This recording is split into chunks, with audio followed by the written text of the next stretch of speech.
Bueno, muy buenas tardes a todos, a todas. Gracias por asistir a este nuevo encuentro. La clase de Lautaro Rivara. Ahí vamos, ya les voy a compartir, porque aquí lo tenía. La clase 10, eso era lo que no me acordaba. Ya estamos en la clase 10, de paso le contamos al profe Lautaro también. Iniciamos esta vez con el tercer módulo de la diplomatura en filosofía de la liberación. Esta clase 10, el profesor Lautaro Rivara, bueno, no es profesor, pero es el profe de la clase, les contado, quien es Lautaro Rivara, nos va a hablar sobre marxismos latinoamericanos y filosofía de la liberación, temas, sujetos y problemas. Bueno, Lautaro, sobre todo, es un colega, un amigo de CEPIL y de las organizaciones anteriores que hemos compartido juntos desde hace años y también siguiendo nuestros lineamientos, principalmente del maestro Dussel, ¿no? Bueno, Lautaro Rivara es sociólogo y doctor en historia por la Universidad Nacional de La Plata, es postdoctorante del programa de posgrado de estudios latinoamericanos y profesor del seminario Marxismo Latino en la Facultad de Ciencias Políticas y Sociales de la UNAM. Bueno, te damos la bienvenida, Lautaro. Muchísimas gracias por aceptar y acompañarnos un año más. Y bueno, aquí te... Bueno, muchas gracias Nadia, como siempre agradecido por la invitación. Ya me siento parte de la casa hace bastante tiempo. Siempre me gusta comentar, fui alumno de la primera cohorte de la diplomatura hace ya 7 años, quizás 8, no sé si tuvimos algún año ahí sin diplo. Y bueno, me ha tocado estar de un lado y del otro de la pantalla y dando algunos encuentros y sesiones desde el año 2020. Ahí escucho un eco de fondo, no sé si... A ver, no, ahí está, perfecto. Así que bueno, eso, muy agradecido Nadia, contigo, con todos los colegas, compañeros, amigas. Es un placer compartir este espacio de reflexión. Y mi idea es hablar, no demasiado espero, y que realmente tengamos un buen espacio para más bien conversar, intercambiar, escucharnos. Sé que hay siempre en esta Diplo una enorme diversidad de orígenes, de trayectorias, de experiencias, y es realmente lo más enriquecedor es poder compartir y construir conocimiento en común. Básicamente el tema que les propuse para esta sesión tiene mucho que ver con lo que estoy trabajando e investigando aquí en la UNAM, que tiene que ver con pensar el conjunto de la gran tradición del marxismo, no solamente latinoamericano, sino también caribeño, pensándolo básicamente como una genuina tradición de pensamiento nacional y latinoamericano que por supuesto tiene infinidad de puntos de contactos con todas las corrientes críticas y emancipatorias de nuestro continente. Y en este caso no es la excepción el vínculo estrechísimo que han tenido los marxismos con la filosofía de la liberación. Voy a empezar quizás un poco historizando esa relación, sus encuentros y sus desencuentros, y después pensar básicamente qué aportes generales nos dan los marxismos de América Latina y el Caribe para pensar una praxis liberadora en nuestro continente. Les envié la bibliografía, sé que la enviamos con un poco de demora, ojalá que la hayan podido leer o por lo menos chusmear un poco. Simplemente para comentarles, lo fundamental de la exposición que voy a hacer está bastante ligado a un libro de Enrique Dussel, del gran maestro, que se llama El último Marx y la liberación latinoamericana, aunque les dejé bastante material, siempre entendiendo que es imposible leer todo de una semana para la otra, pero que para que por lo menos tengan un archivo a disposición con una serie de textos que de alguna forma han pensado esta historia larga de esta tradición crítica y emancipatoria. No los voy a mencionar porque son varios textos, varios fragmentos de diferentes libros, por supuesto con un énfasis muy claro y notable en autores y autoras de nuestra América. Y también les dejé como botón de muestra, como testimonio de la creatividad y la riqueza de esta tradición de pensamiento, una serie de fuentes, de fragmentos, de cartas de diferentes marxistas de nuestro continente. Eso simplemente para presentar ahí muy someramente la bibliografía que tienen a disposición.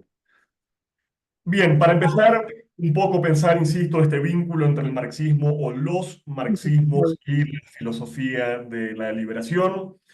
Hay que decir que estamos pensando en décadas fundacionales, notablemente la década del 60, pero también la década del 70, que, como ustedes bien saben, fueron décadas de absoluta productividad, creatividad y también radicalidad política e intelectual en todo nuestro continente.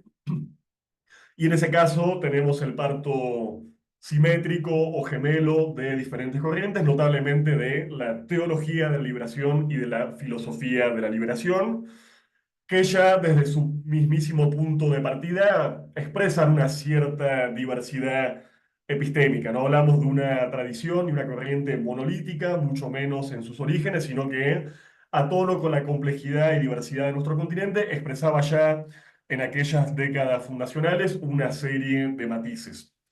Uno de esos matices es precisamente la comprensión o la valoración de las perspectivas marxistas en el continente.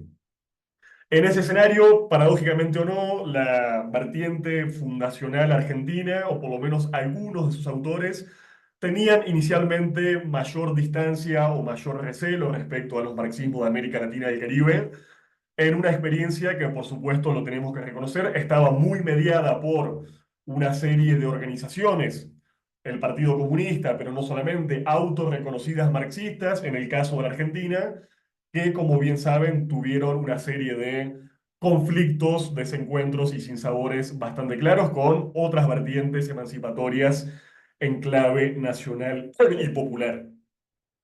E incluso en algunas de estas figuras originarias, pensemos en el caso del mismo maestro Dussel, en el caso de Scarone, también había vínculos bastante estrechos y una seducción mutua con algunos proyectos como los de la democracia cristiana o también, por supuesto, con la experiencia peronista en la Argentina, que no siempre fue bien comprendida y bien estudiada por algunas de las expresiones marxistas locales.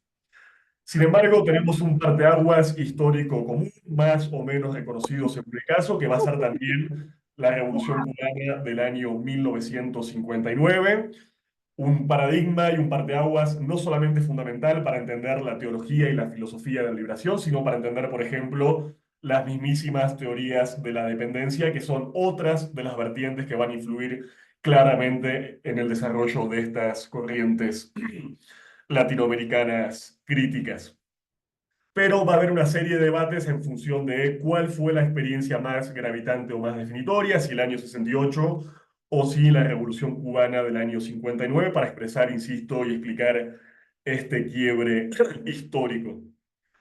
Sin embargo, hay que decir, y esto es algo importante, que el pensamiento marxista latinoamericano y caribeño se había de alguna forma, había ganado de alguna forma carta de ciudadanía en nuestro continente, ya básicamente desde la década del 30 del siglo XX.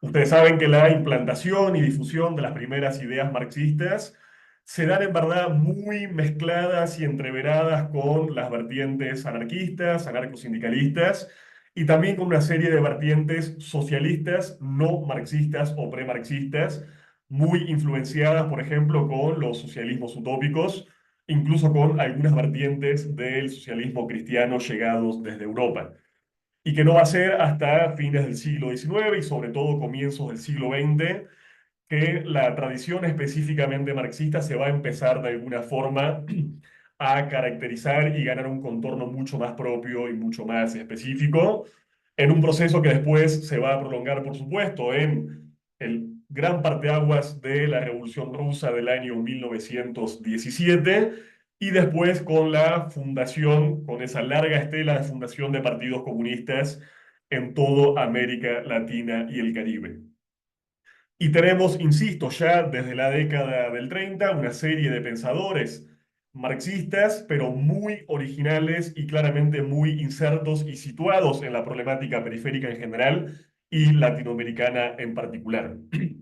Y de hecho tenemos no solamente grandes figuras, obviamente un caso emblemático es el de José Carlos Mariátegui, sino que también tenemos procesos emancipatorios ya claramente influenciados por las diferentes vertientes marxistas, como por ejemplo fue la Revolución Salvadoreña de 1932, conducida incluso por un partido ya claramente marxista y comunista, pero de base agraria y campesina. Y desde esa década, más allá de una serie de debates de qué pasó con el marxismo, sobre todo cuando se instale y hegemonice la conducción estalinista de la Unión Soviética, no hay duda, y en esto estoy siguiendo un autor marxista fundamental, el ecuatoriano Agustín Cueva, de que el marxismo también se va a empezar a hacer muy presente e incluso hegemónico en diferentes vertientes del pensamiento crítico y del arte y de la cultura en América Latina y el Caribe. Si uno ve, por ejemplo, nuestros grandes poetas de la primera mitad del siglo XX, o vemos expresiones culturales como la novela indigenista, el muralismo mexicano o tantas otras expresiones, vamos a ver, insisto, no solamente un marxismo ya de rostro claramente latinoamericano y caribeño, sino que se vuelve muy, pero muy importante a la hora de desarrollar expresiones culturales y artísticas que son absolutamente de vanguardia. Agustín Cueva nos decía que desde esa década, independientemente de lo que suceda con los partidos comunistas, con la Comintern, con cierta dependencia intelectual respecto a la Unión Soviética, que efectivamente existió, el continente va a marxistizarse como ningún otro espacio, quizás a nivel planetario. Y vamos a ver, insisto, el desarrollo de una serie de teorías críticas muy, pero muy importantes y muy, pero muy avanzadas que van a estar en diálogo mutuo y recíproco con estas perspectivas marxistas. Pensemos, por ejemplo, en algunas formulaciones tempranas, como las primeras caracterizaciones sobre el fenómeno imperial o incluso sobre lo que después van a ser las teorías del sistema mundo, en la obra de un autor trinitense y estadounidense como Oliver Cox, que va a hacer una serie de desarrollos muy, pero muy importantes. O pensemos, por ejemplo, ya desde la década del 30, pero sobre todo desde la década del 40, una serie de autores y figuras que van a lograr caracterizar a las formaciones sociales y nacionales de América Latina y el Caribe, y sobre todo caracterizar el capitalismo específicamente periférico y colonial que se desarrolló en estas latitudes. Y estoy pensando en una figura pionera, como por ejemplo la de Sergio Bagú, pero también con autores del Brasil como Caio Prado Júnior, con Marcelo Segal, Luis Vitale y tantas otras figuras que, insisto, por vez primera caracterizan la realidad latinoamericana y caribeña desde el marxismo, pero desarrollando una comprensión específica y propia de nuestro desarrollo histórico. Y tenemos una serie de vertientes que a mí me interesa en general trabajar bastante porque son muy poco estudiadas y muy poco conocidas de lo que hoy conocemos como los marxismos negros o los marxismos propios de la tradición radical negra del espacio gran caribeño, con figuras importantísimas, no solamente como el mencionado Cox, sino también como C.L.R. James, por ejemplo, Franz Fanon, Jacques Boumen y tantas otras figuras que en general hemos invisibilizado desde cierto racismo epistémico que nos atraviesa. Lo que aquí quiero indicar, insisto, es que ya para la década del 30 en adelante, y es una tendencia que se va a profundizar claramente, ya estamos en presencia de vertientes latinoamericanas situadas de un pensamiento continental autónomo que incluso va a tener amargos debates con las tradiciones marxistas hegemonizadas desde la Unión Soviética y desde, por ejemplo, las estructuras de la Comintern. Aquí es muy conocido y canónico el debate, por ejemplo, de José Carlos Mariátegui con esas mismas estructuras, a través de una serie de textos pioneros como los que Mariátegui envió a la primera conferencia de partidos comunistas latinoamericanos del año 1929. Y estoy hablando particularmente de sus dos grandes tesis, la primera llamada Punto de vista anti-imperialista, donde va a realizar una comprensión situada del fenómeno imperial en nuestro continente, y también el muy conocido texto El problema de las razas en América Latina, donde va a lograr comprender la articulación entre la raza y la clase, o más bien la racialización de la fuerza de trabajo en el caso del Perú, pero también en el contexto regional, y va, por ejemplo, a descentrar el debate en torno al sujeto, a cuál es el sujeto de la transformación política y social, por supuesto, cifrando esa transformación en las grandes mayorías campesinas e indígenas del Perú, en alianza, por supuesto, con los sectores proletarios de tipo urbano. Pero cuando lleguemos, avanzando un poquito más a las décadas del 60, del 70, este momento fundacional de la teología y la filosofía de la liberación, tenemos que reconocer que había también una cierta captura del pensamiento marxista, en general muy asociado al pensamiento de tipo altuseriano, es decir, un marxismo fuertemente economicista, determinista y cientificista, bastante diferente a esta tradición marxista continental y situada desde la que les estoy hablando.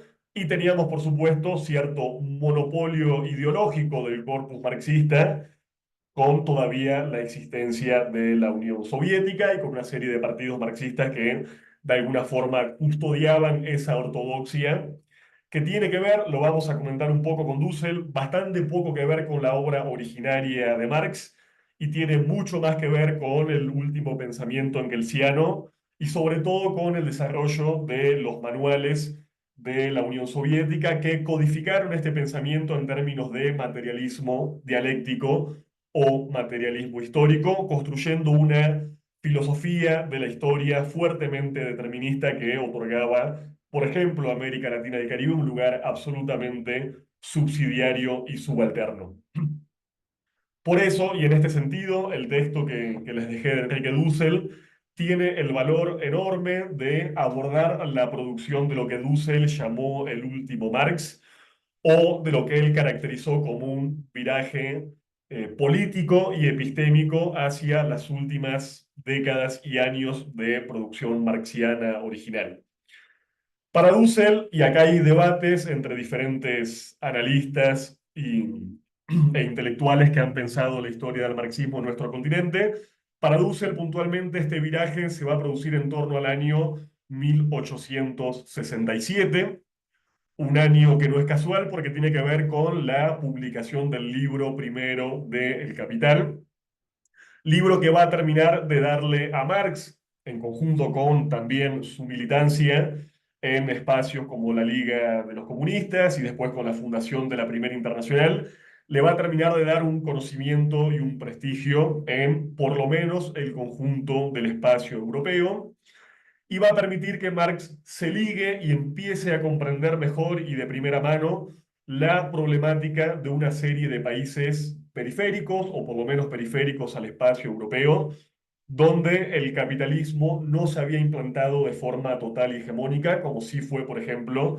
en el caso al que él le dedicó la mayoría de sus estudios del desarrollo industrial inglés, o por ejemplo en el caso de los diferentes procesos políticos que Marx estudió en relación a Francia.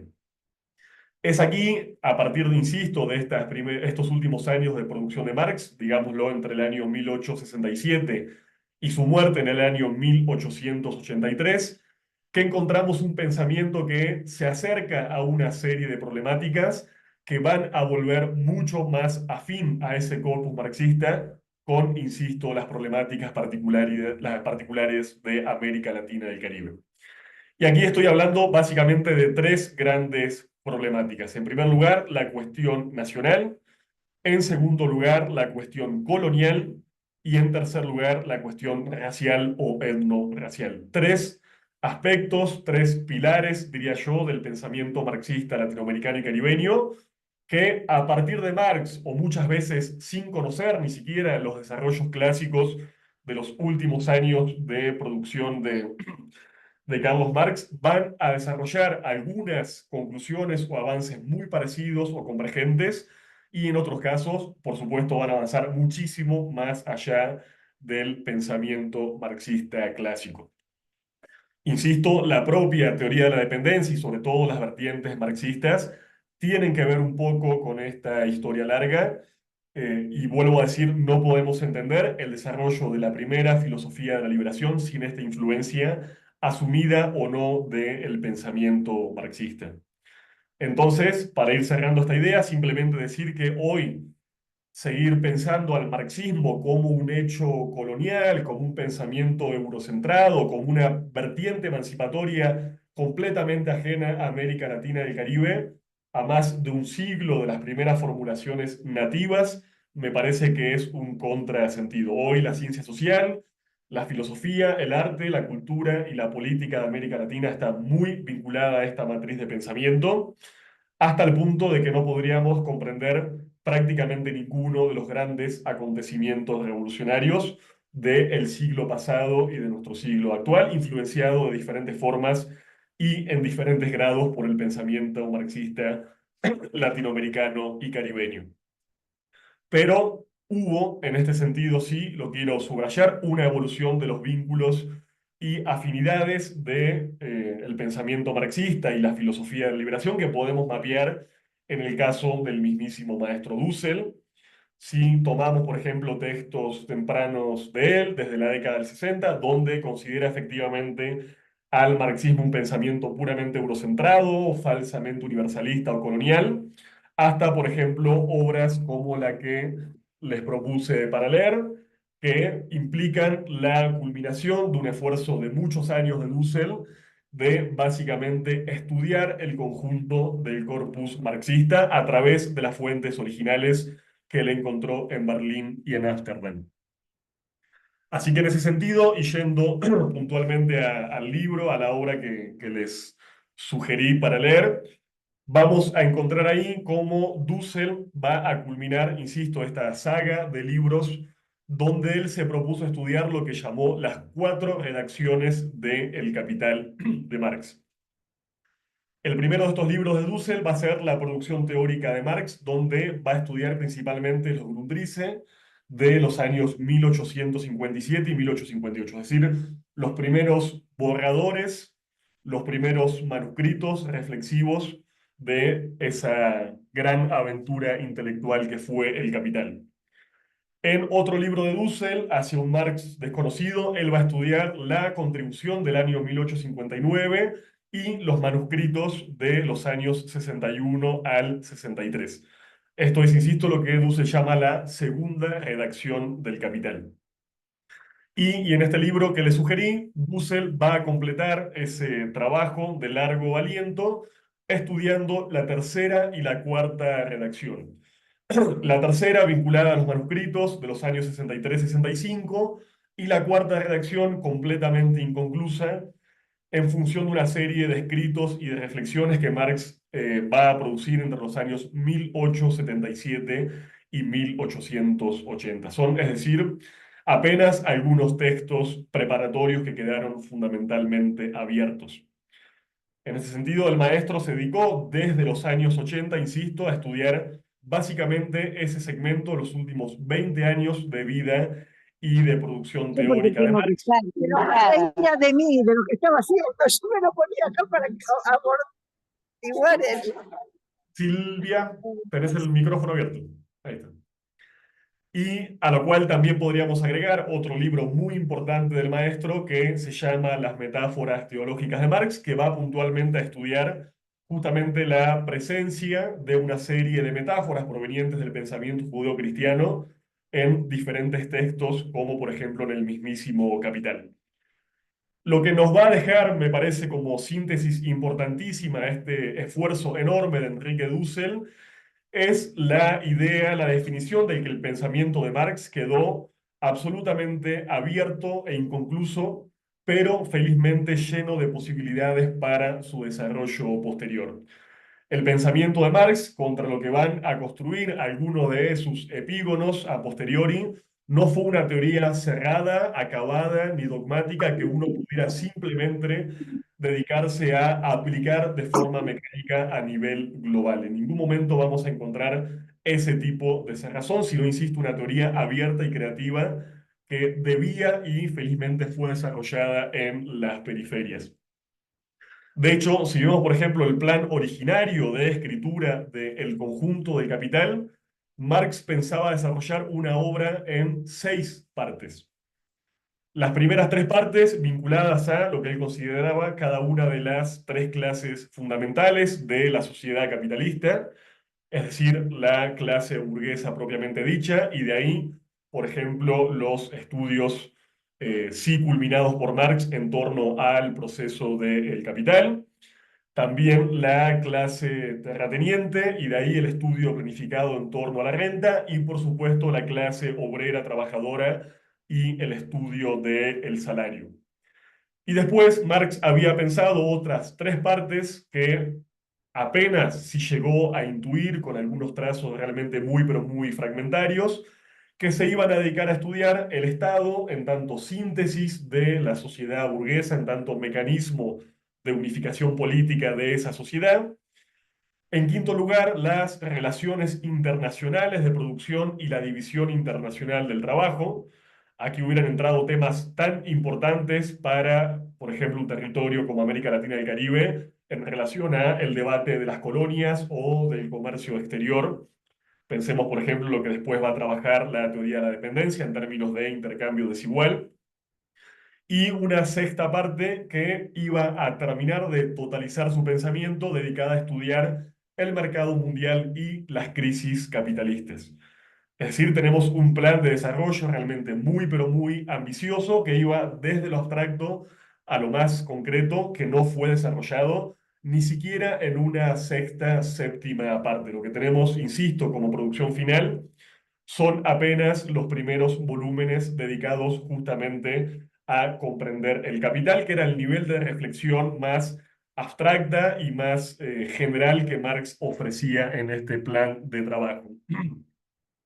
Entonces, insisto, nos quedamos y tenemos aquí una teoría fundamentalmente abierta y para nada dogmática.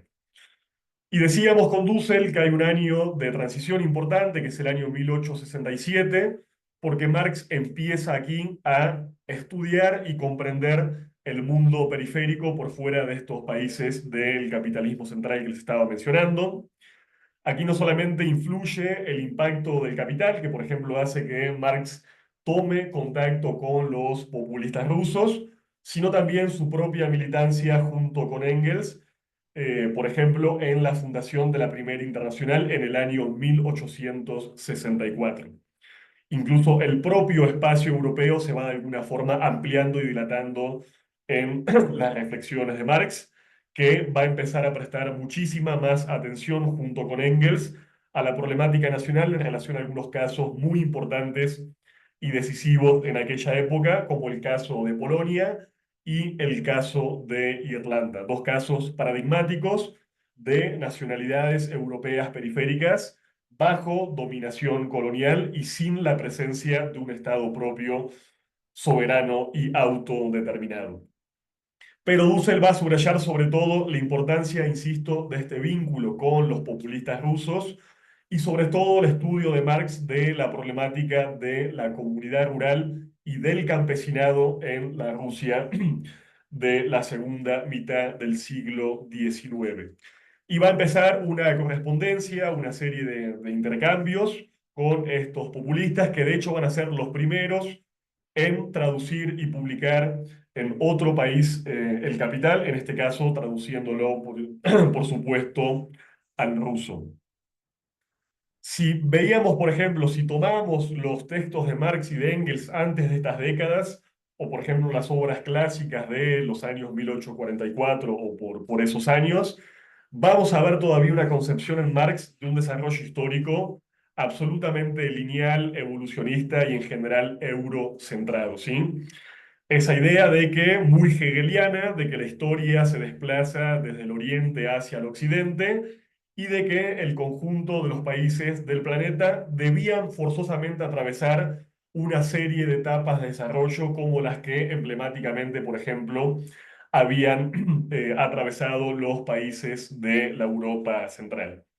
De estos años son textos en general conocidos y muy criticados con razón, por ejemplo, sobre la problemática colonial en la India, considerada como una forma de desarrollar las fuerzas productivas, facilitar la implantación del capital y desde ahí permitir, por ejemplo, el desarrollo de una moderna sociedad socialista, o textos tan molestos y urticantes para nosotros latinoamericanos, como por ejemplo aquellos famosos textos periodísticos de Engels, hablando y de alguna forma convalidando y justificando la invasión de los Estados Unidos a México, o también ese texto emblemático en el cual Marx va a leer a Simón Bolívar como una figura absolutamente bonapartista, autoritaria y retrógrada en algún sentido. No estamos negando, insisto, la existencia de ese Marx muy atravesado por estas filosofías de la historia, sino que estamos subrayando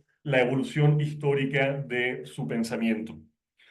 Y en ese sentido hay un texto muy importante, yo creo que se los dejé ahí en la carpeta de la bibliografía complementaria, que es la famosa carta de una populista rusa, Vera Zasulich, que después de leer El Capital le pregunta a Marx básicamente si del esquema tan rígido de esta filosofía de la historia del capital se desprende, por ejemplo, la fatalidad de que la comuna rural rusa tenga que desintegrarse y de que Rusia tenga que atravesar de forma traumática todas las etapas tan violentas de implantación del capital, tal cual pasó, por ejemplo, en Inglaterra. O sea, la pregunta muy interesante de Zasulich, en el fondo, insisto, es si estamos en presencia de una filosofía de la historia y si hay solamente un curso de desarrollo histórico y social posible.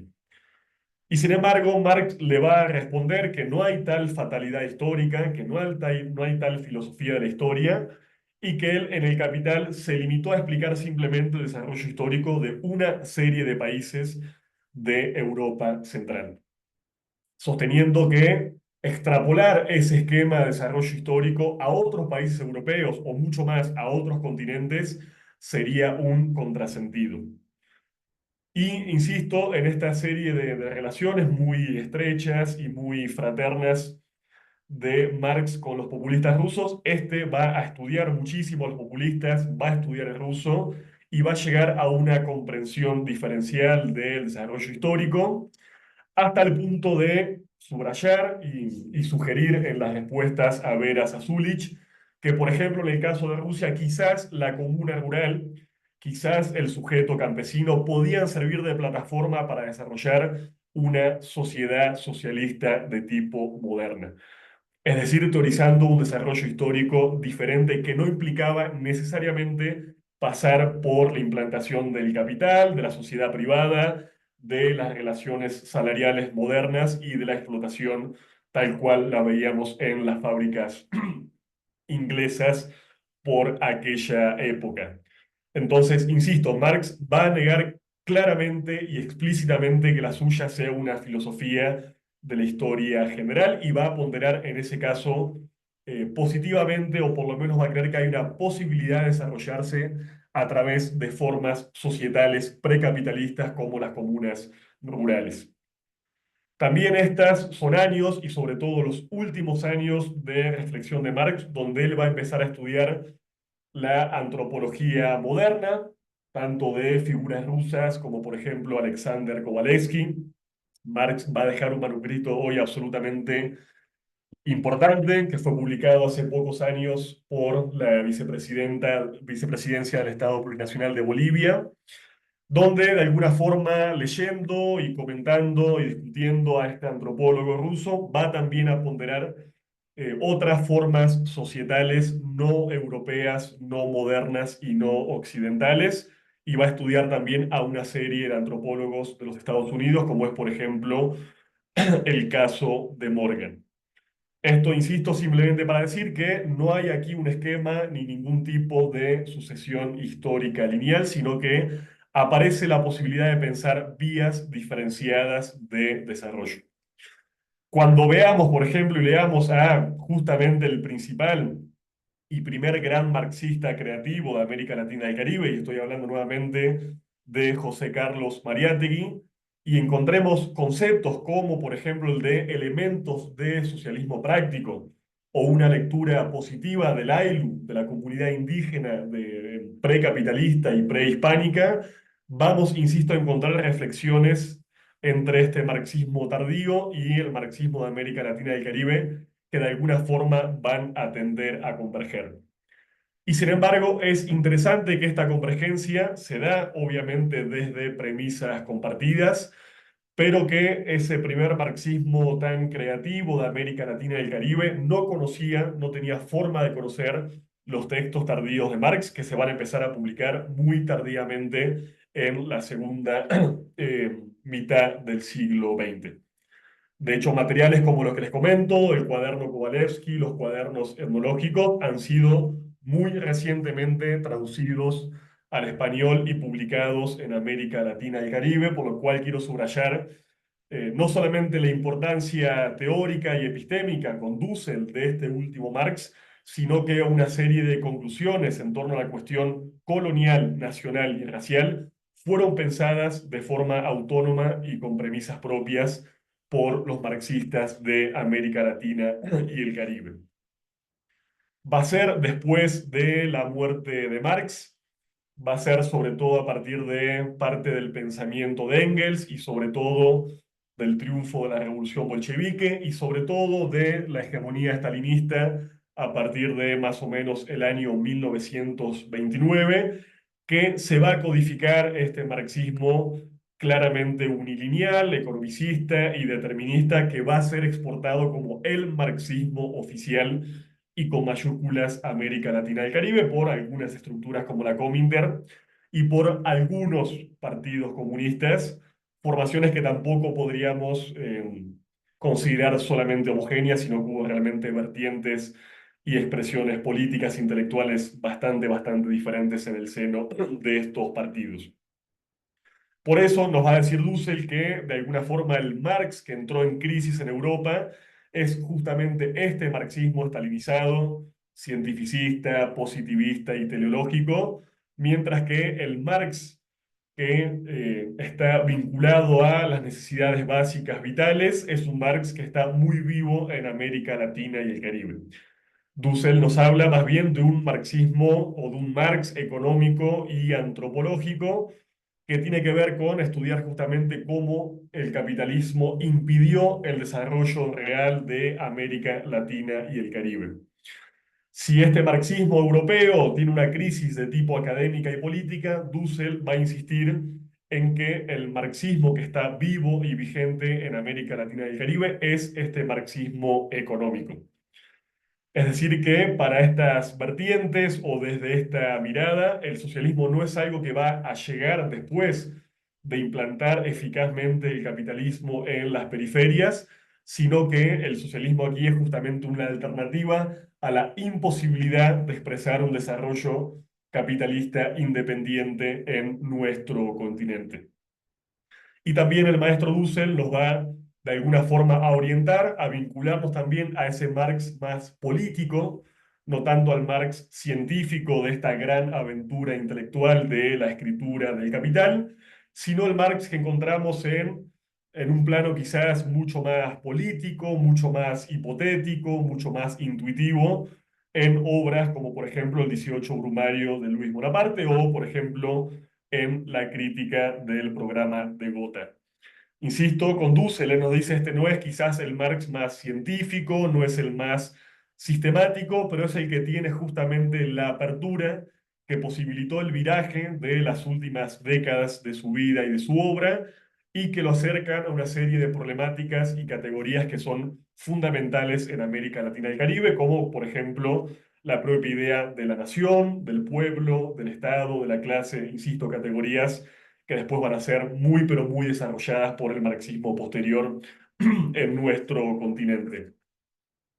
Y por último, Dussel nos va a dejar planteadas una serie de etapas para pensar cómo este marxismo va a ser de alguna forma recibido o traducido o interpretado en nuestro contexto, pero bueno, eso lo pueden profundizar un poco más leyendo al maestro. Ahí simplemente para agregar algunas cuestiones más, agregar que para algunos otros autores y autoras, el viraje de Marx se daría quizás un poco antes, en torno al año 1853. Tenemos que tener también en claro y en cuenta que las primeras décadas del siglo XIX son décadas de enorme expansión de las políticas coloniales.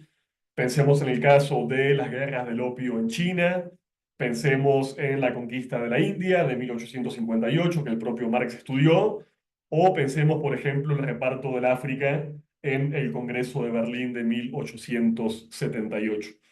Por eso, este viraje también está vinculada, por supuesto, al desarrollo de la propia política colonial, que van a llevar a Marx a la comprensión de que entender, por ejemplo, el capitalismo en Inglaterra es imposible sin entender y sin estudiar qué estaba, por ejemplo, pasando en las colonias. Vuelvo a decir que estaba en el plan originario de Marx estudiar el mercado global, estudiar las relaciones de intercambio capitalistas a nivel internacional y también estudiar la problemática colonial, pero no fue algo que haya llegado a desarrollar ni en profundidad ni en sentido estricto. Pero sí encontramos en este último Marx, por lo menos, la búsqueda de comprender al capitalismo como un sistema global, cosa que, por ejemplo, el marxismo negro en el espacio caribeño va a trabajar y va a desarrollar muchísimo. Vemos un Marx que va a revisar esta idea evolucionista del progreso, que encontramos, por ejemplo, en algunas formulaciones en torno a justamente el desarrollo del capital como algo ineluctable. También encontramos una crítica muy fuerte a esta idea hegeliana de que presuntamente había pueblos con y sin historia. Y también, como ya les comenté, encontramos un Marx abierto a pensar y tematizar no uno, sino múltiples desarrollos históricos diferentes. Si vemos, por ejemplo, categorías como la de sistema arcaico o la de modo de producción asiático, vamos a ver justamente esta intención de Marx de lograr comprender qué es lo que pasa en las periferias del sistema capitalista y qué es lo que pasa, por ejemplo, en países como los nuestros, donde la construcción o el desarrollo nacional y autodeterminado no es algo que esté garantizado a priori en lo más mínimo. Entonces, simplemente para ir cerrando, dejar sentado este último Marx, esta búsqueda de comprender la problemática nacional, colonial y quizás un poco menos la problemática racial, más allá de que haya algunos fragmentos del Capital, donde, por ejemplo, Marx reconozca la importancia de la esclavitud para el desarrollo del capitalismo moderno en la propia Inglaterra. Todas huellas y pistas que van a ser fuertemente trabajadas en nuestro continente. Solamente para dejar aquí algunas conclusiones añadidas, subrayar que en este último Marx no hay una metafísica histórica que se desarrolle al margen de la lucha de clases. Tampoco aparece ya tan claramente que el sujeto privilegiado de la historia sea el trabajador, el proletario blanco europeo de los países capitalistas centrales. Y también aparece fuertemente la intuición de que el propio sistema capitalista necesita de la explotación de las periferias. Se empieza a desarrollar esa idea de un capitalismo jerárquico, ¿sí? Organizado en torno a centros y periferias diferenciadas.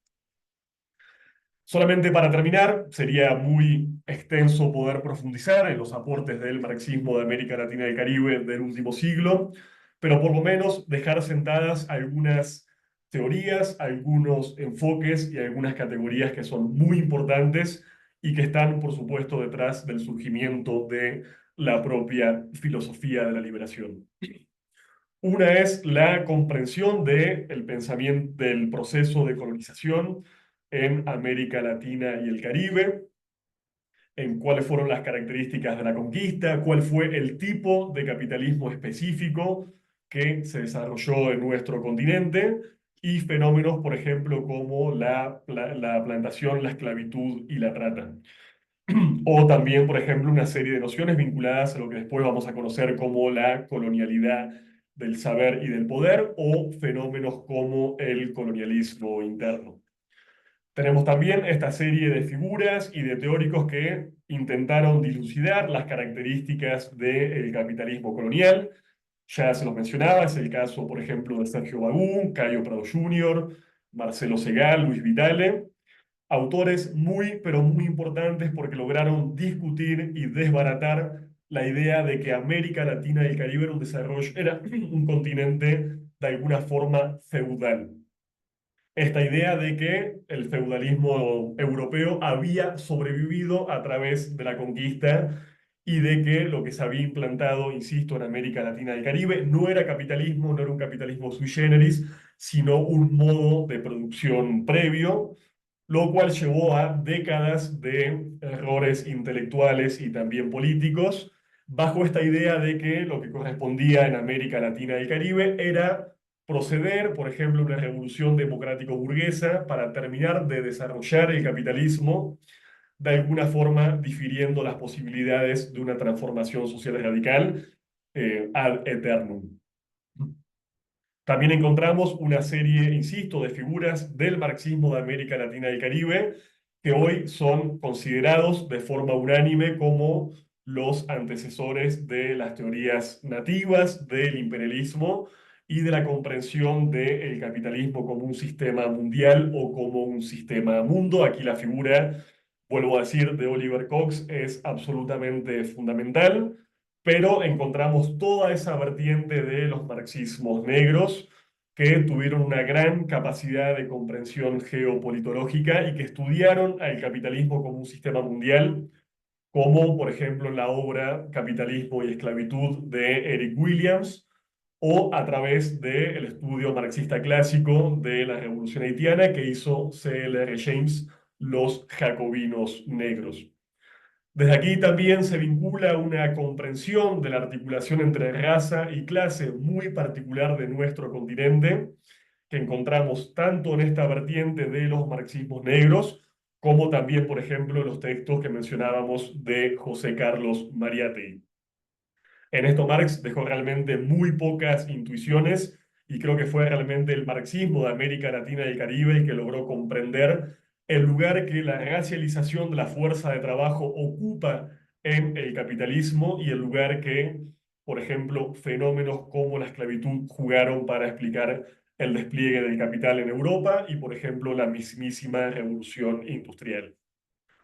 Pero encontramos también una serie de autores y autoras que trabajaron la cuestión nacional o la cuestión nacional popular desde América Latina y el Caribe.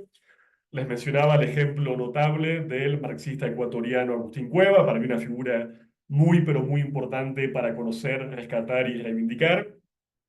O, por ejemplo, un marxista boliviano como René Zabaleta Mercado, que nos dejó un concepto importantísimo para pensar nuestras formaciones sociales y económicas periféricas, como es el concepto de sociedades abigarradas. Es decir, entendiendo que en América Latina y el Caribe, y esa es una característica propia de la situación colonial, conviven de forma contradictoria y conflictiva diferentes modos de producción, diferentes culturas, diferentes formas de sociabilidad e incluso diferentes tiempos históricos. Tenemos también, por ejemplo, una recepción muy creativa del pensamiento de Antonio Gramsci, sobre todo y fuertemente a partir de la década del 60, y una serie de estudios intelectuales que se dedicaron a pensar las problemáticas de la cultura nacional y del rol de los intelectuales desde este marxismo situado. Y tenemos, por supuesto, a partir del importantísimo parteaguas de la Revolución Cubana, una serie de reflexiones no solamente teóricas, sino también una praxis política en torno al fenómeno del imperialismo y también, por supuesto, al pensamiento antiimperialista. Pensamiento que en el caso de América Latina y el Caribe es muy previo, un de sus raíces en el siglo XIX, pero que se va a sintetizar y armonizar con el pensamiento marxista, sobre todo, insisto, en la segunda mitad del siglo XX. Y tenemos también de forma crítica o muy distante a estas ideas fuertemente economicistas del marxismo europeo, un marxismo, digámoslo así, mucho más cálido, que va a destacar la dimensión también ética y subjetiva del proceso de transformación revolucionario, desde, por ejemplo, la perspectiva del humanismo proletario de Aníbal Ponce, hasta los conocidísimos textos de Ernesto Che Guevara en torno a la moral revolucionaria y la construcción del hombre y la mujer nueva en América Latina y el Caribe.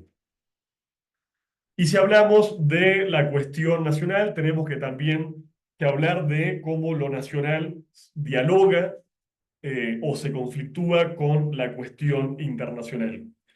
En general aquí la ortodoxia marxista vendió un internacionalismo fuertemente cosmopolita que parecía querer negar o sustituir la cuestión y la problemática nacional, pero creo que en el marxismo de América Latina y el Caribe encontramos una armonía mucho más clara entre lo nacional y lo internacional.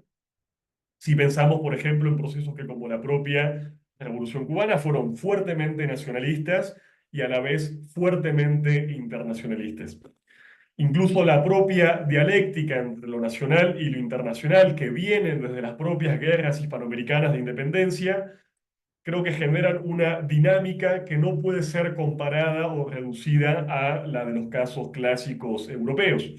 En América Latina y el Caribe, ustedes lo saben muy bien, primero fue la nación latinoamericana o el proyecto de una patria grande, y después tuvimos, producto de una serie de derrotas, la constitución de 20 pequeñas repúblicas en todo el continente. Entonces, insisto, desde nuestro pensamiento situado hay una idea de que lo nacional y lo internacional no son polos antagónicos ni irreconciliables, sino que pueden hacer parte de un mismo proyecto de desarrollo histórico. Y encontramos algunas últimas vertientes, insisto, no estoy queriendo aquí sugerir que el marxismo latinoamericano inventó todo esto, sino que me interesa marcar más bien los puntos de contacto entre el marxismo y otras tradiciones de pensamiento. Si hablamos del caso de Mariátegui, hablamos por supuesto de los puntos de contacto con la problemática indígena o el pensamiento indigenista, o si hablamos de algunas figuras de la década del 60, vamos a hablar de los puntos de contacto con las teorías de la dependencia marxistas y no marxistas. Me interesa pensar al marxismo más bien como una tradición y como una gran corriente, insisto, en diálogo con otras vertientes emancipatorias. Y podríamos mencionar en la actualidad o en las últimas décadas también, por ejemplo, diferentes teorías nativas y específicas de América Latina y el Caribe para pensar, por ejemplo, cómo se da el cambio social o la revolución. Hoy tenemos un ejemplo, me parece muy consumado, de un gran marxista latinoamericano en la figura de Álvaro García Linera, ex vicepresidente del Estado Plurinacional de Bolivia.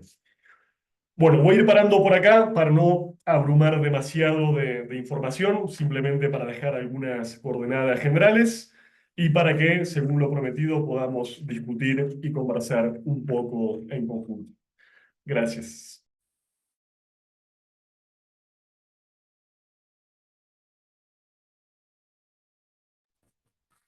Bueno, muchísimas gracias, Lautaro. Bueno, a ver, es un tema fascinante. Te agradecemos la exposición. A ver, aquí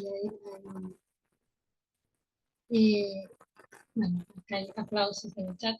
Este es el momento en el que abrimos como para comentarios.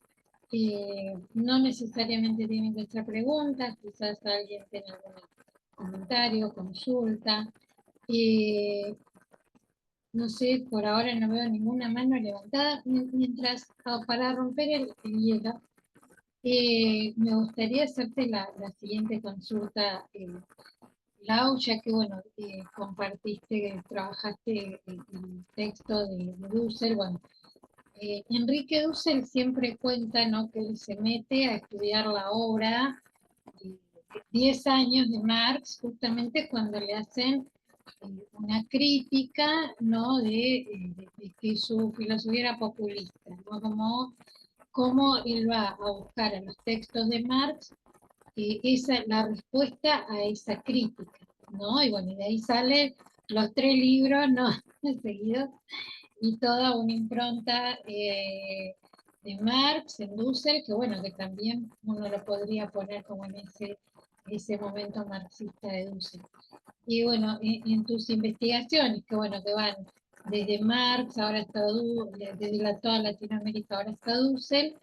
Bueno, ¿qué nos podés comentar respecto de esto vos como un estudioso del tema, ¿no? Nada, cómo se resignifica, ¿no?, eso que Dussel va descubriendo, y que de eso, bueno, hoy nos puede servir como de argumento también ante tanta crítica, ¿no?, a una idea de populismo que nunca sabemos bien qué es, pero ya hasta nos da miedo mencionarlo en tales términos, ¿no? Bueno, eso quería consultar. Bien, sí, es exactamente como decía Nadia, y creo que es interesante que la respuesta del maestro haya sido a una crítica encerrarse a estudiar 10 años. Él lo cuenta encima, él estudió los borradores originales, no es que estudió solamente la obra edita o publicada, sino que se encerró a leer miles y miles de folios de esa letra apretada y no muy prolija de Marx, que se cuenta que solamente podían entender su esposa y su hija mayor y quizás Engels. Entonces realmente él hizo un trabajo muy profundo y sí, por eso yo partí un poco historizando ese vínculo también del maestro con el marxismo, para entender cómo ese pensamiento va evolucionando en función también de una época y de una serie de debates que nunca son estrictamente intelectuales, sino que siempre son político-intelectuales.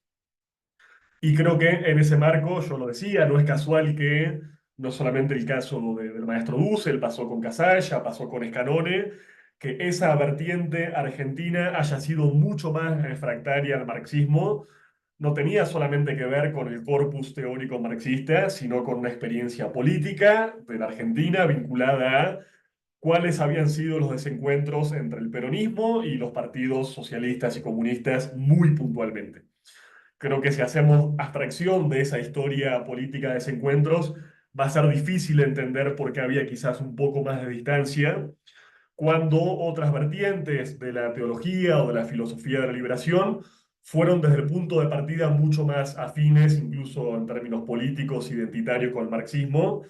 Si uno ve la obra fundacional de Gustavo Gutiérrez, quien nos abandonó hace muy poquitos días, fundador de de la teología de la liberación en el Perú, vamos a encontrar muchísimas referencias, no solamente al pensamiento de Marx, sino a marxistas latinoamericanos, como por ejemplo José Carlos Mariátegui, y también otra serie de figuras, e incluso una serie de menciones a la propia Revolución Cubana, entendiéndola ya como un hecho marxista, sui generis y específico del continente, cuando quizás todavía en esos años 60 desde la Argentina la Revolución Cubana era vista con un poco más de distancia o de recelo, quizás hasta que tuvimos la obra de receptores o mediadores, como por ejemplo Silvio Frondizi, un marxista argentino realmente muy interesante y en general bastante olvidado, o una figura emblemática de contacto entre tradiciones como la de John William Cook, quien pasa de ser el más peronista de los peronistas a estar combatiendo en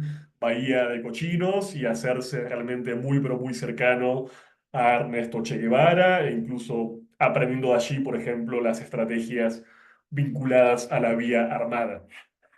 Por eso quiero decir que esta idea de, o sea, no podemos negar que hubo un Dussel más joven, más, yo no diría antimarxista, diría simplemente no marxista, pensando por otros andariveles de la reflexión crítica latinoamericana. Eso está y se explica por un contexto, pero tampoco podríamos quedarnos con esa foto y sugerir de forma muy equivocada que la filosofía de la liberación buscó o suplantar o superar o negar al marxismo en América Latina y el Caribe. Por eso yo vuelvo a insistir de que no podemos negar el desarrollo de un marxismo de características coloniales, eurocéntricas, eurocentradas, de una serie de debates y desencuentros políticos muy notables, de algunas figuras o partidos o secciones de partidos identificadas como marxistas, que por ejemplo negaron durante décadas la realidad específica de América Latina y el Caribe, que negaron justamente las problemáticas que yo subrayaba, la problemática colonial, la problemática nacional y la etnorracial, pero creo que es justo decir que el marxismo adquirió carta de ciudadanía hace muchísimo tiempo y que por lo menos si queremos plantear alguna crítica o eventual superación del marxismo, hoy no podemos hacerlo simplemente criticando el libro primero del Capital o la crítica de la contribución a la crítica de la economía política o el manifiesto comunista. Quedarse en el Marx de la década del 40, siendo que Marx vivió, escribió y militó 4 décadas más, y que hoy felizmente tenemos acceso a ese último Marx, al Marx del viraje, que nos decía el maestro Dussel, que es tan cercano y tan afín a la problemática latinoamericana y caribeña. Bueno, creo que es algo que hoy no nos podemos permitir. y que es un punto de partida interesante para quienes hoy, de forma bastante anacrónica y extemporánea, siguen pensando que Marx es aquel de la famosa carta o artículo sobre Simón Bolívar y que el pensamiento marxista es un pensamiento del Imperio Británico generado para dominarnos a los países periféricos. Creo que esos son ideas absolutamente perimidas y reaccionarias y que más bien, vuelvo a decir, y a mí por lo menos es lo que me viene interesando en estos últimos años de lectura y de escritura, es entender al marxismo como tradición que no inventó la pólvora aquí. Sería, insisto, muy limitado pensar que todo lo que el marxismo latinoamericano y caribeño generó ya estaba contenido en potencia en el capital y simplemente Marx se murió antes de decirlo. Creo que la propia experiencia colonial y periférica generó las problemáticas que generaron un tipo de respuesta intelectual y política concreta. Y de vuelta es volver a buscar esos puentes y ese hermanamiento entre el marxismo, la filosofía y la teología de la liberación, la teoría de la dependencia, el colonialismo interno, insisto, una serie de vertientes que de alguna forma fueron evolucionando de manera conjunta en nuestro continente. Entonces, simplemente es colocar todas las piezas en la estantería del pensamiento crítico latinoamericano y caribeño para tener a la mano todo el instrumental conceptual y analítico que necesitamos para pensar la transformación de una realidad específica. Sí, quizás agregaría que a veces nos cuesta un poco pensar cómo se vinculan nuestras propias teorías críticas latinoamericanas y caribeñas con otras periferias del mundo. Yo creo que en la década del 60 y del 70, en general la intelectualidad crítica o las izquierdas tenían mucho más conocimiento de lo que estaba pasando en términos de aportes intelectuales y políticos en Asia o en África y que en las últimas décadas hemos de alguna forma retrocedido. Sería bueno también empezar a pensar justamente qué desarrollos parecidos, similares, afines o análogos justamente generaron las teorías críticas de continentes diferentes al nuestro, pero que tienen en común haber sufrido justamente la problemática colonial, que es la que sigue determinando, me parece, el pensamiento crítico en las periferias.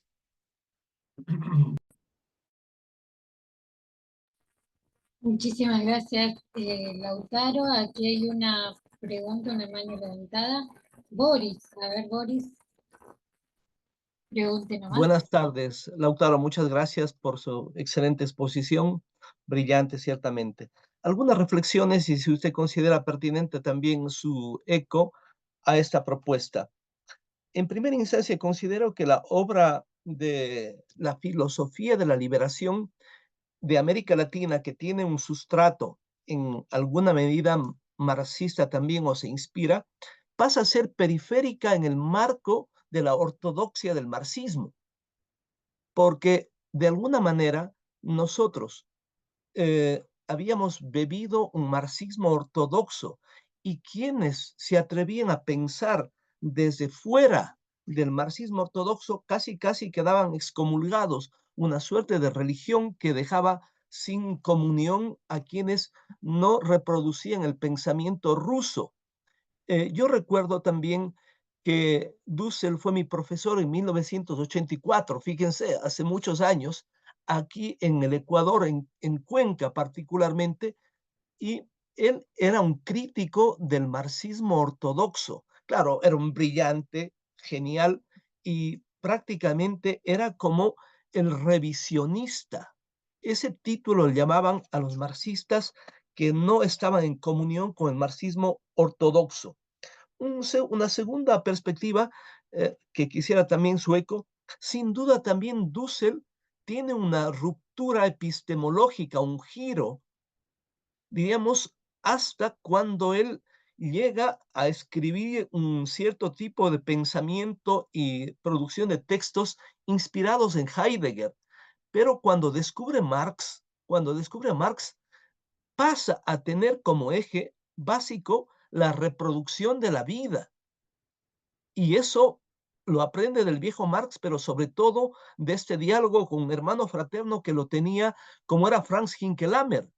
Entonces, creo que volver a la matriz de la economía es fundamental en tiempos habermasianos del diálogo en tiempos de casi que se descafeína lo económico y se está ocultando aquello. Una tercera reflexión, y quisiera también su aporte, sin duda, el marxismo, y aquí era un ecuatoriano, Agustín Cueva, planteaba que no era pertinente la teoría de la dependencia en el marco del marxismo, que no cabía la teoría de dependencia en el marco del marxismo.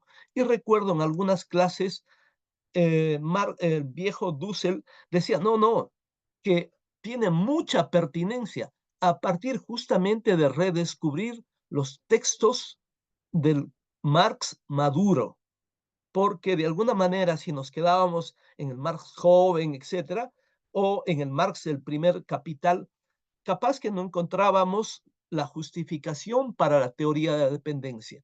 Y él decodifica y critica justamente a Agustín Cueva. Muchas gracias. Muy bien, muy interesante, Boris, lo que apuntás.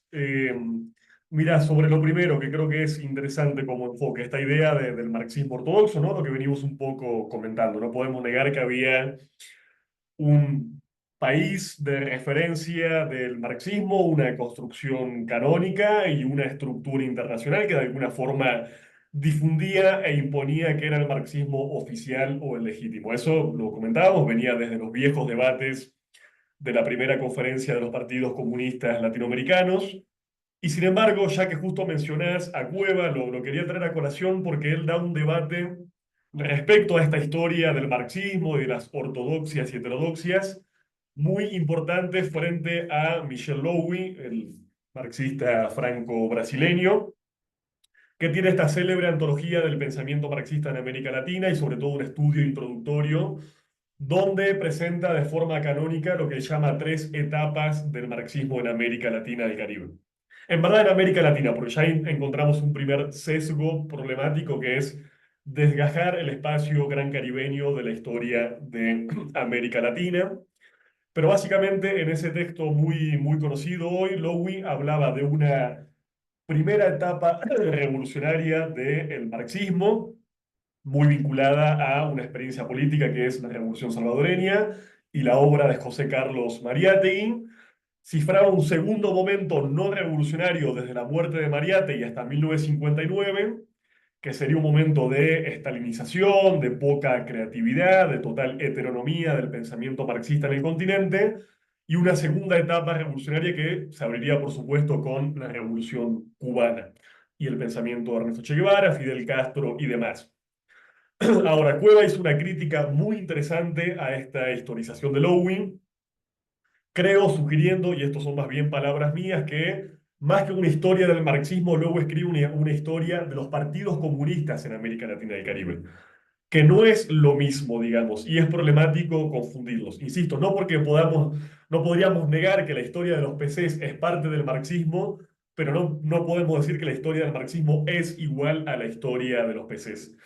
Por abajo y por afuera de los PCs hubo vida marxista, hubo gente que se peleó con las estructuras de la Cominter, como fue el caso de Mariátegui, hubo marxistas en Puerto Rico y en Haití que ni siquiera se referenciaron a la estructura porque la fundación de esos PCs es mucho más tardía, es del año 1934 y que generaron un pensamiento propio marxista que a la Cominter ni siquiera le interesó discutir y censurar, como fue, por ejemplo, el caso de las tesis de José Carlos Mariátegui. Y tenemos, como Cueva lo decía, una serie de expresiones culturales fuertemente influenciadas por el marxismo que no se dieron en el seno de estructuras políticos y partidarias. Él un poco, cuando lo discuta Lowy, discute esta categoría de como la idea del páramo, ¿no? Esta idea de que entre 1930, que se muere Mariátegui, y el 59 son 30 años donde no pasa nada en términos marxistas en América Latina y el Caribe. Y si no pasa nada, ¿cómo uno explica, vuelvo a decir, que los mayores poetas de esta época sean marxistas, los pintores, los novelistas? ¿Cómo explica uno que la cultura de esas décadas sea absolutamente marxista? Bueno, porque evidentemente la historia del marxismo en América Latina y el Caribe no se puede reducir a la historia de los partidos comunistas. Yo creo que eso es una cuestión fundamental. que a la hora de criticar justamente las ortodoxias, las dependencias, las heteronomías, no nos compremos el cuento de que solamente se hizo marxista en las reuniones de la Comintern una vez cada tantos años, sino que, vuelvo a decir, el marxismo es una tradición capilarizada en la cultura, capilarizada en el pensamiento crítico y también influenciando procesos políticos emancipatorios que muchas veces se dieron de espaldas o directamente discutiendo contra esas estructuras. Creo que en ese caso también la teoría marxista de la dependencia es en ese caso bastante emblemática. Nadie podría decir que Rui Mauro Marini no era un marxista convicto y confeso, formado, absolutamente erudito en la tradición, y sin embargo él no militó en un partido comunista, digamos, militó en otro tipo de estructuras. Entonces creo que eso que es absolutamente evidente post-revolución cubana también sucedía antes de la revolución cubana y también teníamos un pensamiento marxista ya crítico y situado. Por eso creo que volver a reponer esa historia larga nos ayuda un poco a complejizar esa tradición. Creo, insisto, no hay que reducirla a la historia de los PCs y tenemos que integrar al conjunto del espacio caribeño y a la tradición de los marxismos negros, porque en general quedan por fuera de las historias del marxismo latinoamericano. Y eso es una crítica que podemos hacer a casi todos los historiadores que en general piensan en términos de Sudamérica y a lo sumo México y Cuba como un país caribeño que siempre estuvo muy vinculado a América Latina y el Caribe. Pero ¿qué pasó en el resto de Centroamérica? ¿Qué pasó en las Guyanas? ¿Qué pasó en el conjunto de las islas del Caribe? ¿Qué pasó incluso en función de marxistas que estaban en el Caribe pero muy vinculados a Estados Unidos o al África? Por ejemplo, vía movimientos panafricanistas. Es una parte de la historia de esta tradición emancipatoria que todavía no hemos contado, por lo menos de forma completa y de forma íntegra. Eh, y después simplemente, obviamente, comparto lo que dice, ¿no? Hay efectivamente un giro epistemológico y creo que este Dussel, que claramente comprende a Marx, lo toma, lo historiza y lo logra decodificar en clave latinoamericana y caribeña, tampoco es un Dussel que diga, insisto, la historia se acabó con Marx y su plan de escribir las 6 partes del Capital, digamos. Sí es interesante saber cuál era el plan, que había cosas que iban a pensarse que no se pudo por términos vitales, pero creo que está claro en Dussel, y sobre todo desde la década del 60 y del 70, que no solamente hay un marxismo con carta de ciudadanía latinoamericana, sino que ya es completamente autónomo. Y más cuando hablamos hoy, a más de 30 años de caída de la Unión Soviética, bueno, ya no hay custodios ni gendarmes ideológicos que nos digan qué es o no un genuino marxismo, y creo que tenemos una libertad total para pensar desde la propia historia y desde la propia situación colonial de América Latina y el Caribe.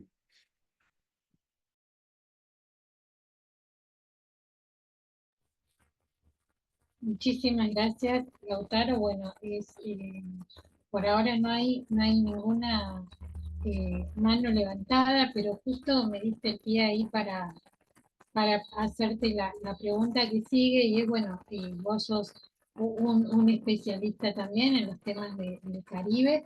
Bueno, ¿qué nos podrías comentar sobre esta relación entre justo lo que decías, ¿no? Los marxismos negros, esto que siempre conversamos, ¿no? Como el Caribe sigue estando ausente, aún en las construcciones críticas, ¿no? Que pretendemos hacer, digo, porque también me tocó verlo cuando vos lo traías, ¿no? Bueno, tomamos Latinoamérica como el horizonte, el faro, ¿no? Bueno, de lo que hay que visibilizar, y sin embargo, el Caribe, ¿no? Sacando Cuba, nadie habla, ¿no? Y vos siempre traes la historia, ¿no? La importancia histórica de Haití, ¿no? Que bueno, que es realmente un hecho significativo y esencial para toda historia crítica, y bueno, sigue en lo que un poquito de esto, Lautaro, así. Sí.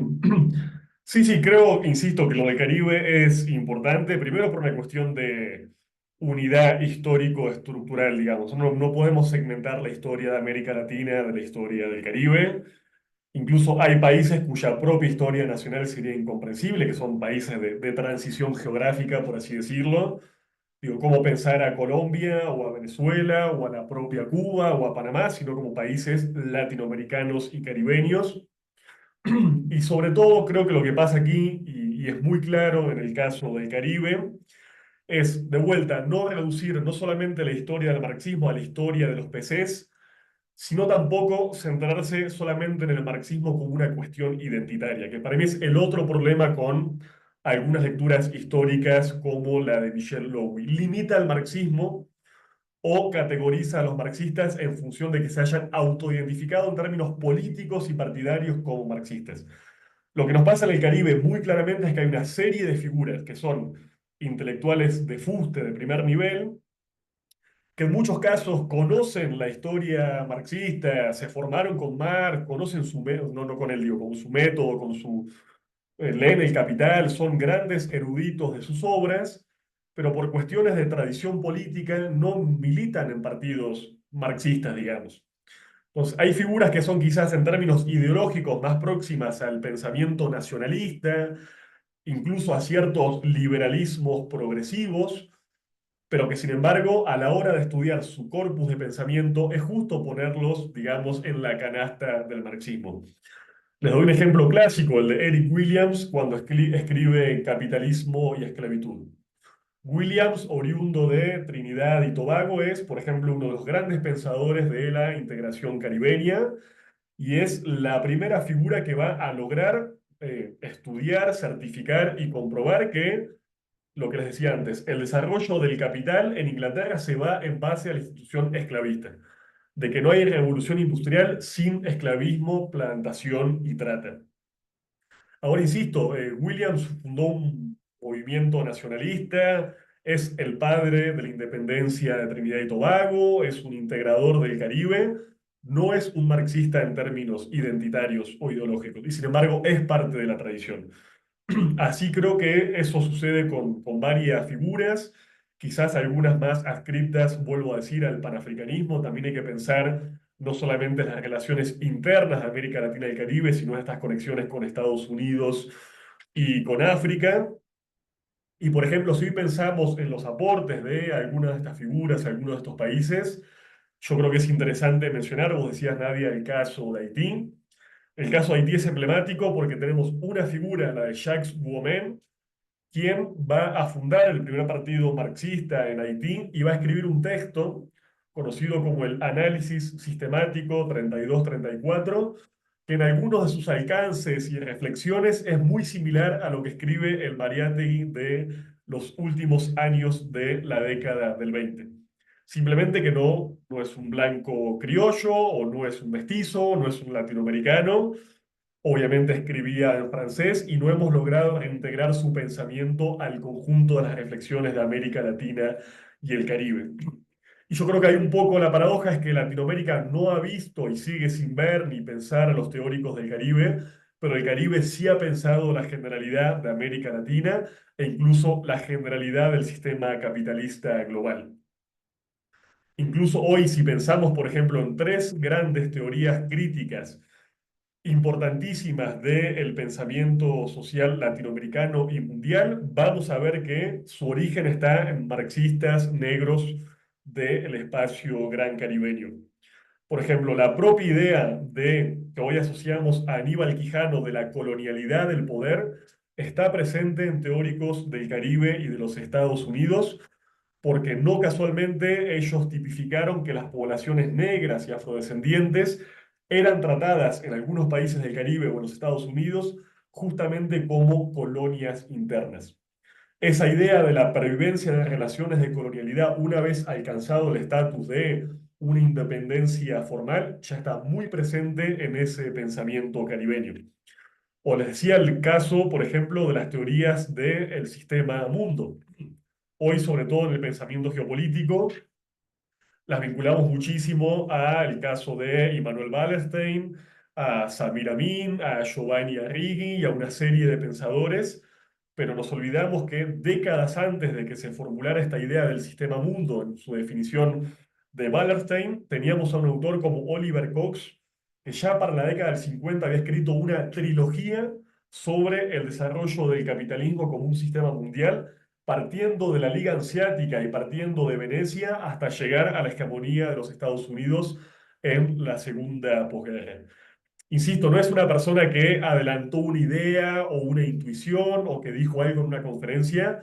Oliver Cox había escrito 3 obras sistemáticas hablando del capitalismo como un sistema mundial, y no es hasta que llegan autores o latinoamericanos blanco-criollos o de Europa a canonizar la perspectiva que se hace mundialmente conocida, y hoy la reconocemos como una perspectiva de análisis absolutamente básica e insolayable para entender, por ejemplo, lo que pasa hoy por hoy con la geopolítica contemporánea. Pero insisto, son teorías que hacen parte de esa vertiente de los marxismos del Gran Caribe, y lo mismo si habláramos, por ejemplo, del pensamiento de la integración o de la unidad de América Latina y el Caribe, que solemos asociar, por ejemplo, a la perspectiva bolivariana o al proyecto anfictiónico, ignorando que ya había tradiciones de pensamiento que buscaban la unidad regional, por ejemplo, desde la propia Revolución Haitiana de 1804.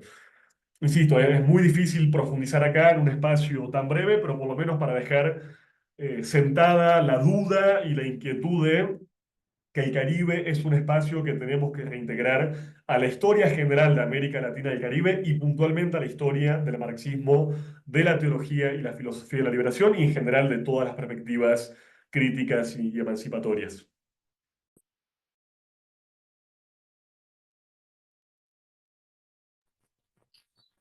Gracias, Lautaro. Aquí hay una consulta que aparece en el chat. Dice, ¿cómo enseñar las categorías marxistas en las escuelas? ¿Cómo llegar a nuestros jóvenes? En el nuevo diseño de la escuela neuquina, Argentina, sí, Lautaro es argentina, Vera, hay un eje a trabajar, es la revolución haitiana, y muchos profesores se preguntan cómo llevarla adelante a ese tema en primer año, en las escuelas secundarias. Sí, Vero, sos de acá de Neuquén, me encanta, no te tenía lista ahí, pero justamente sí, el nuevo diseño curricular de la provincia de Neuquén incorporó para el nivel medio como tema específico a enseñar la revolución haitiana, y era como la gran pregunta, digamos, ¿por qué? Lo que uno va escuchando entre los colegas, las colegas era, bueno, pero ¿por qué hay que enseñar la revolución haitiana? Y bueno, nada, yo gracias también a haberte escuchado, Lautaro, sabía, ¿no?, de esta importancia, pero bueno, si nos podés ahí eh, compartir bueno, no solo sugerencias, sino también tu respuesta ante esta pregunta tan escuchada, bueno, ¿por qué enseñar en un nivel secundario? No sabía que en un primer año, lo cual, bueno, también me gusta mucho, la revolución haitiana. Y luego te damos la palabra a Angelito. Sí, a ver, como en general con estas perspectivas, lo que nos falta creo que es un gran trabajo de divulgación, de difusión, en muchos casos incluso de traducción. Estamos hablando de algunos autores y autoras que o todavía están en otras lenguas, nunca fueron traducidos o fueron editados alguna vez hace 50 años y cayeron en el olvido. Y acá hay debates obviamente muy elementales de autonomía intelectual, o sea, lo que nos sigue pasando, esto no lo digo yo, lo dicen grandes referentes de la perspectiva decolonial, es que seguimos, no sé, cualquier autor europeo canónico, tenemos sus obras completas, publican un libro y está traducido casi en tiempo real, se editan sus comentarios, sus clases, sus charlas de café, o sea, como todo lo que generan en términos discursivos es traducido, embalado y exportado hacia América Latina y el Caribe, cuando, insisto, hay clásicos del pensamiento crítico de nuestra región que son todavía inconseguibles. Entonces, yo creo que a veces el trabajo que hay que hacer no es ni inventar ni descubrir la pólvora, sino simplemente hacer un trabajo mucho más elemental, material y prosaico de lograr las condiciones materiales para difundir ese pensamiento que está vedado, y que además es una tontería que esté vedado hoy en pleno siglo XXI, donde basta con subir un PDF a una plataforma para que todo el mundo tenga acceso a ese material. Y lo digo porque creo que ese problema está incluso antes del problema de los diseños curriculares. O sea, antes de diseñar, si yo no tengo un manual, un libro en español, difícilmente puedo hacer un diseño curricular para pensar cómo difundir un acontecimiento como la Revolución Haitiana, por ejemplo, en la escuela secundaria. Obviamente le podemos dar la vuelta. Digo, a veces pasa algo del orden de que no hay un acceso y a veces tenemos un poco de inercia académica o pereza intelectual a la hora de justamente salir al encuentro y a la búsqueda de lo desconocido. O sea, tomando un poco la idea de Dussel de aquel segundo libro de Hacia un Marx desconocido, bueno, vayamos hacia una historia desconocida de América Latina y el Caribe. Dejemos de dar por sentadas quizás algunas historias o figuras puramente canónicas y pongámonos a descubrir, a inventar de conjunto otras perspectivas. Creo que el propio ejemplo de la diplomatura es un gran ejemplo en eso, digamos. Creo que hoy la filosofía de la liberación, no voy a decir que es hegemónica ni en la academia ni en los secundarios, pero es mucho más conocida porque un grupo de docentes, investigadoras, colegas y militantes se organizaron para justamente pensar una difusión colectiva de un corpus de pensamiento que está, hay que dar a conocer y cada vez que se da a conocer va generando mayor interés, mayor desarrollo y formando a generaciones. Quizás haya que hacer iniciativas similares en torno al pensamiento caribeño, a la revolución haitiana, a las vertientes marxistas y no marxistas de la teoría crítica, pero bueno, creo que tenemos ahí algunas pistas y algunas coordenadas. Yo no tengo soluciones ni respuestas definitivas a absolutamente nada, pero bueno, creo que generar redes y accesibilidad a ciertos materiales creo que es un humilde comienzo para poder dar respuesta a esas inquietudes. Perdón, ¿y por qué estudiar la Revolución Haitiana? Quizás un buen argumento para empezar es que seguiríamos viviendo bajo la esclavitud si no hubiera acontecido. Capaz es un buen impulso inicial para justificar por qué estudiar ese acontecimiento. Genial, eso es un buen comienzo ese. Y bueno, leo un comentario y le damos a Angelito la palabra. Nos dice Antonia, Antonia Lucero dice, el lema de la Revolución Francesa se contrapuso a la Revolución Haitiana. Esto visto desde una perspectiva de género, de color, de construcción de la otredad, ya que Saint-Domingue era una colonia azucarera de Francia. Bueno, eso nos dice Antonia Lucero. Gracias, Antonia. Y te damos la palabra, Angelito, que había pedido la palabra. Ahí estás. Buenas tardes, compañeras, compañeros. Yo me tuve que retirar un buen rato. Lo que por ahí sí ya lo has dicho, compañero, seguí nomás con otro tema, no te hagas drama. Em, Me gustaría preguntar mm, por qué, digamos, las experiencias en Argentina son más distantes acerca de tanto del marxismo como de la izquierda, digamos. Nosotros podemos mirar Chile y está Salvador Allende, en Brasil el primer gobierno de Lula, Bolivia con Evo, y por qué en Argentina lo más cercano a una experiencia hacia el pueblo ha sido en su primer momento el peronismo y ahora en un segundo momento el kirchnerismo. Porque no sé si tomarlo como categorías, ¿no? Porque las categorías o las políticas no tienen como el rostro ni la forma de una izquierda o de siquiera cercana al marxismo. Si bien tienen políticas y acciones que han significado ampliar derechos, ha significado reconocer eh, a nivel nacional, digo, ¿no?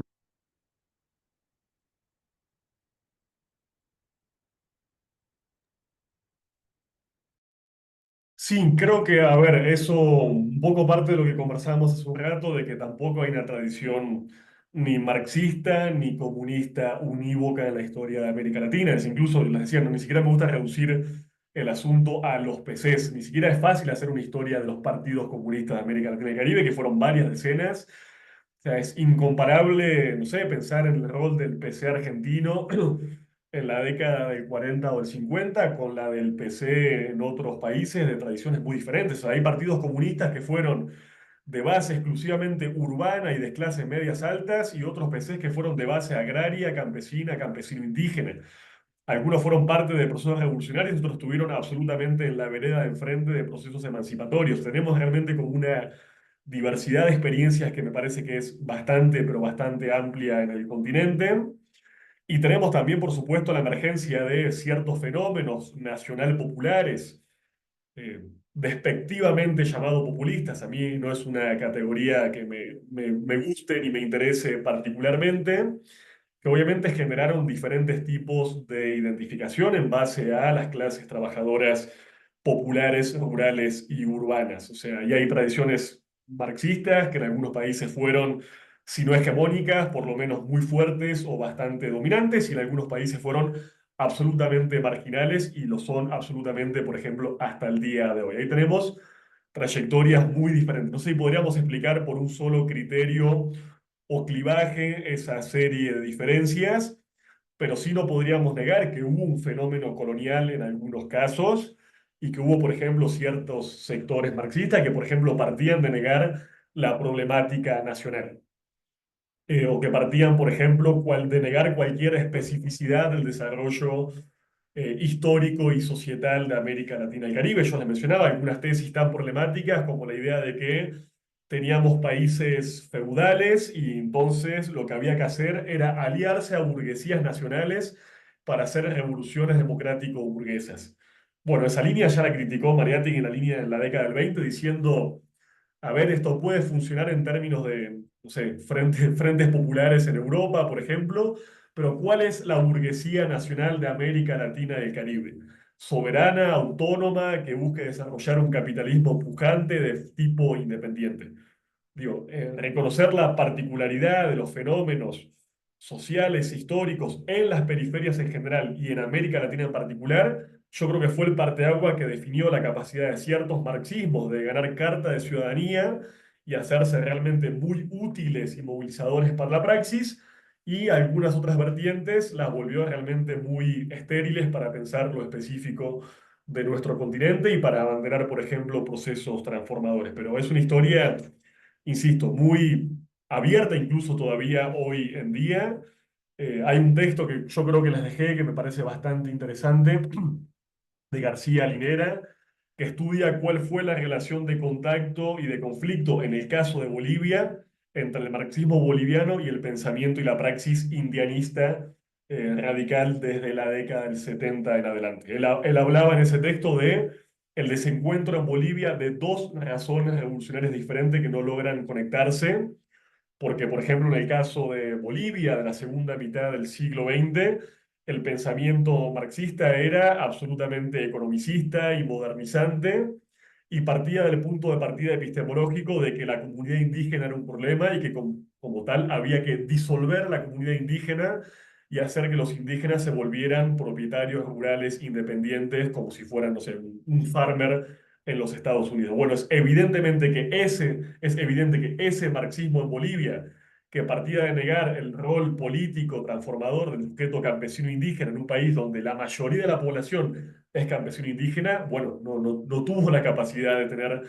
una aclimatación, digamos, a ese país en concreto. Después tuvimos figuras obviamente muy interesantes como Zabaleta Mercado, hoy tenemos a García Linera, hay, me parece ahí, ambivalencias y una historia que por supuesto no se ha detenido y sigue en evolución.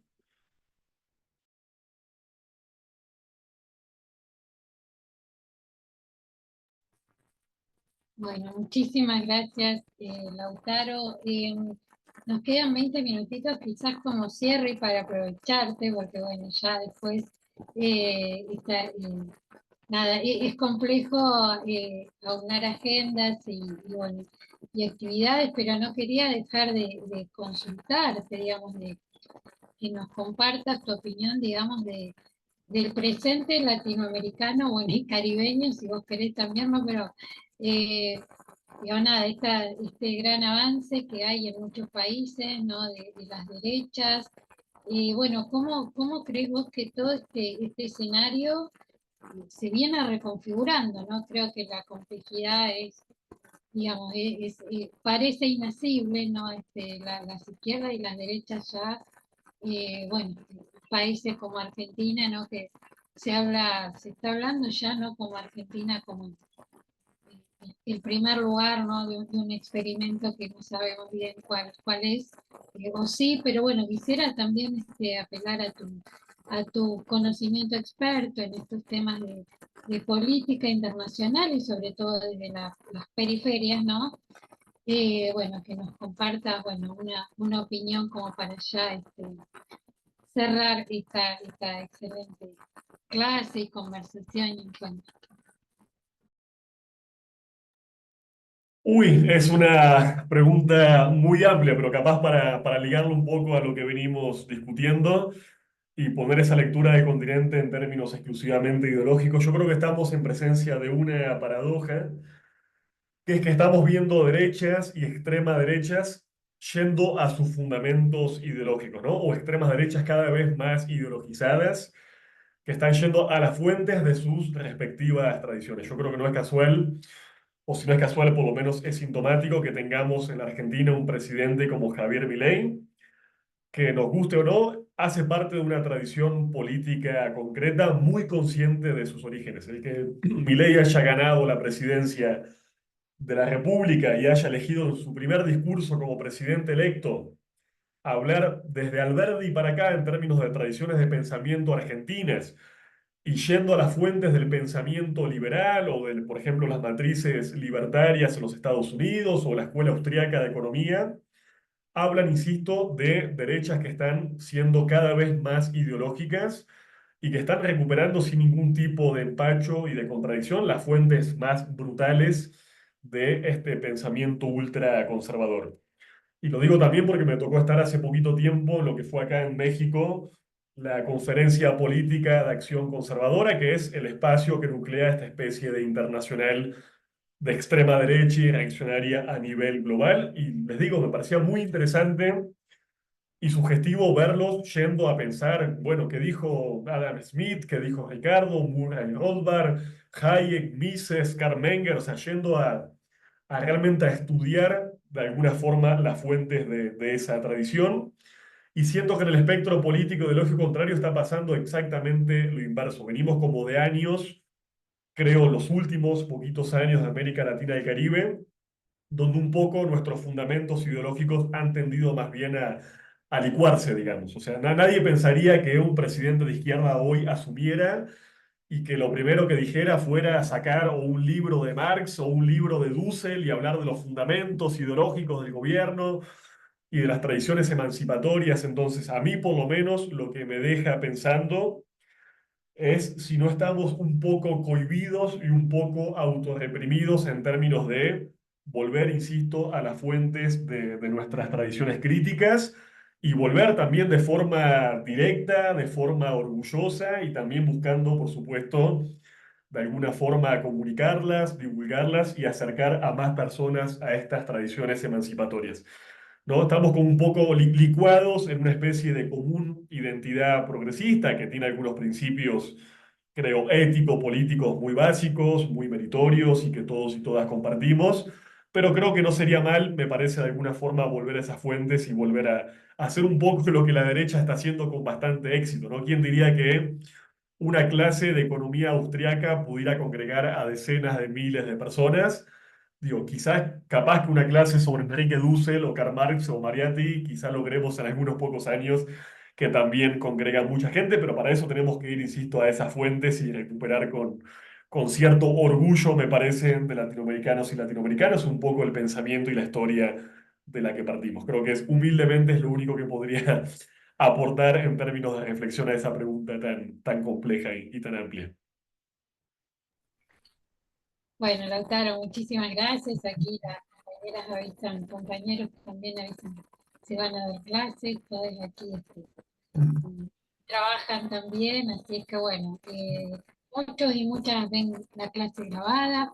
Pero bueno, agradecerte una vez más, estuvo excelente el encuentro, luego compartiremos la grabación, así también la podés compartir, la idea de esta clase, y siempre lo dijo Enrique, estas formaciones, bueno, lo principal es que puedan llegar al alcance de la mayor cantidad de gente posible, así es que bueno, eso haremos. Y bueno, y nuevamente agradecerte, ahí están los compañeros y compañeras mandando sus aplausos. Y bueno, Lautaro, que sea hasta pronto. Muchas gracias. Muy bien, gracias a ustedes por la invitación y bueno, éxitos con el desarrollo de la diplomatura. Nos estaremos viendo prontito por la Argentina. Bueno, un abrazo, que esté muy bien. Bueno, nos vemos el Un lunes que abrazo. viene. Adiós, adiós a todos, a todas. Gracias, compañeros. Adiós. Gracias a todos. Chao. Adiós. Muchas Chao, gracias. chao. Muchas Chao, gracias. gracias.